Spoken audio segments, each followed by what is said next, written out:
I didn't have to go to Penn State and Duquesne University, really expensive schools, but I didn't know. I thought student loans were just something everybody had and it was okay. She's like, tee-hee, I borrowed $100,000 in student loans, tee-hee. What up, guys? Welcome to my reaction series. Today we're talking about a woman who borrowed $137,000 in student loans, and now her and her husband are sinking. Student loans are a gendered problem. 70% of the student loan debt is owned by women. Guys, I hate to tell you this, by the time you turn 35, most of the women you will meet your age will have kids and will have more debt than you. Too many women take out a bunch of student loan debt without thinking into the future. Today, I'm going to react to a woman that is complaining about taking out $137,000 worth of student loan and how it affects her and her family. So by race, people have different types of debt, but white women, it's absolutely student loan debt. Here's what I hate about student loans. There's just so many things I hate, but what I hate the most is how you feel like you'll never get out of it, ever. You won't. It's gonna see you at 50, you know. Initially borrowed $130,000 to go to undergrad and grad school. I worked myself out of poverty. I broke the cycle. I broke all these generational curses. I'm sitting in my basement of my house that I own with my husband. I've done all these things that I felt like I had to do.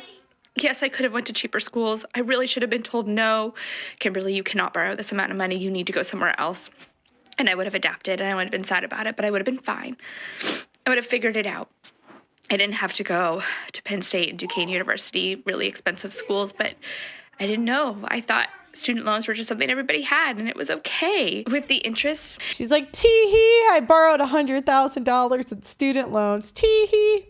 Every time a plan men don't get the tee-hee. They have to like deal with the consequences. Plan has changed. Like if I've done income-based or income-driven or whatever, the interest capitalizes. So my loans at one point were up to $175,000. Like I'm a school counselor. I'm never going to make that. Then we've paid off $40,000, $45,000 of my loans. We've paid them down, back down to $130,000. We've paid all that interest. Just grows during the COVID pause. We really worked hard to pay off a lot. And I was working part-time when we did that. We really made it a focus. And then this save plan was supposed to like help pay the interest. Not. I accrue $20 a day in interest. Like $600 a month. If I want to pay that off, I need to pay that plus over that to pay down my principal. In the meantime, just since September, I've accrued $2,300 in interest. As most of you know, I have been fighting on the front lines of the simp epidemic for years, but I need to tell you about a quiet weapon being ratcheted up against men that is rarely talked about. It's not just the relentless anti-masculinity propaganda and OnlyFans hoes causing the societal issues that we discuss on this show. Did you know that the average city's tap water contains trace pharmaceuticals and endocrine disruptors? This often includes estrogen from birth control. The average adult consumes a credit card worth of plastic every single week. That's 5 grams of plastic a week on average. So it's no wonder that the average male's testosterone is half of what the average was 50 years ago. Testosterone levels decline 1% a year, and without a course correction, we are headed towards extinction. No matter how based you are, you need to be naturally boosting your testosterone. My friends at Chalk, CHOQ.com, are on a mission to save mankind from extinction by boosting your vitality.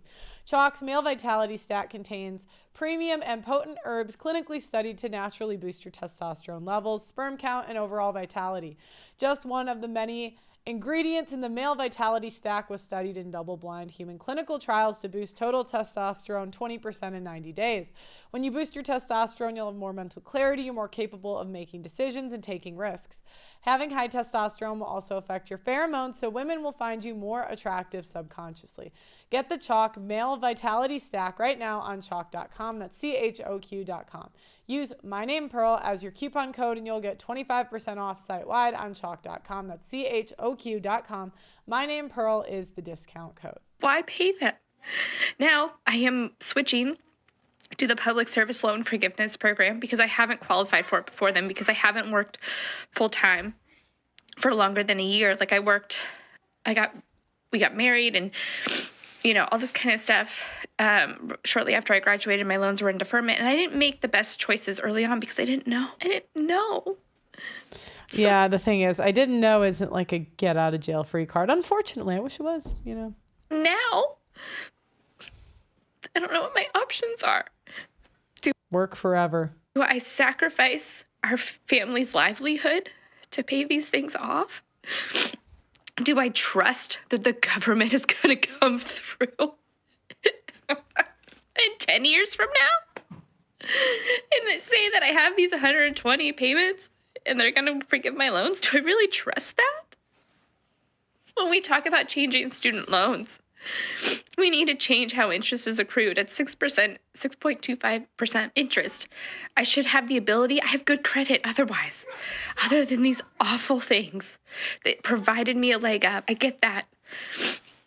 But I should have a way to refinance them without going into a private bank and then I'm stuck at $1,000 a month payment forever. I should have a way to get a lower interest rate. When we talk about student loan forgiveness, my husband gets annoyed by it. But this is who we're talking about. I've done everything right. How can you be crying on the internet and say you did everything right? Do you know what I mean? Like, oh, the rationalization is crazy. Men just are like, that was a stupid decision. Do you know what I mean? Like, we covered a guy last week who was a sperm donor for a woman. And he just said in the beginning, look, that was stupid. But women, it's like, we want to get out of jail free. We want to bail out of jail free card. I made mistakes early Not all women, not all. on when I was younger, and I didn't make the best choices. And I didn't really have anyone guiding me to do that. My kids won't ever have to do that. That's part of being an adult, unfortunately. I'd rather write a check to wherever they decide to go. If they decide to go, well, you don't have to live with this. Like, I owe more on my loans than we do for our house, our 4-bedroom, 2.5 bath with a full basement house. Why was that allowed? Why was I at 18 years old allowed to take out that amount of money? I should have been told no. And because I wasn't and I didn't know better, now I'm stuck. And it's just incredibly frustrating. So I'm sitting on my floor in my basement crying about it because it feels hopeless. It feels really hopeless. We paid off my husband's loans. His were only $20,000.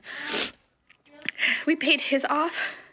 We've paid off our vehicles. We have cash flowed vacations. We've done all these things. We've lived our lives. And so our option now, do we trust the government to pay my loans off in 10 years?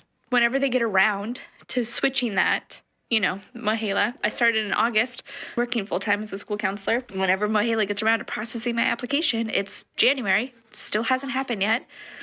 I got notification that they would be switching, but who knows? So do I trust them?